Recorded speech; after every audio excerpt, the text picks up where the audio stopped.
లక్ష్మీనారాయణ గారు ఆయన కళాబంధు అని చెప్పుకోవచ్చు. మనం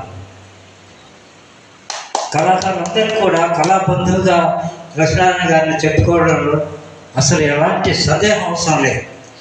ఏ కళాకారులు పోయినా కూడా తప్పనిసరిగా తనకు తోచినంతగా సహాయం చేసి పంపిస్తున్నారే కానీ ఒట్టి పంపించడం జరగదు.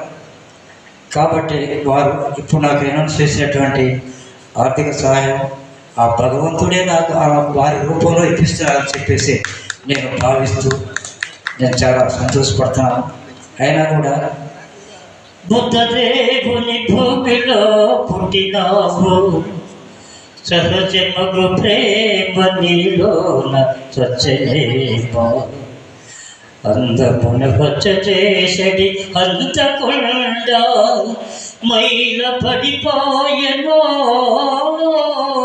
నీ మనుజ జన్మ.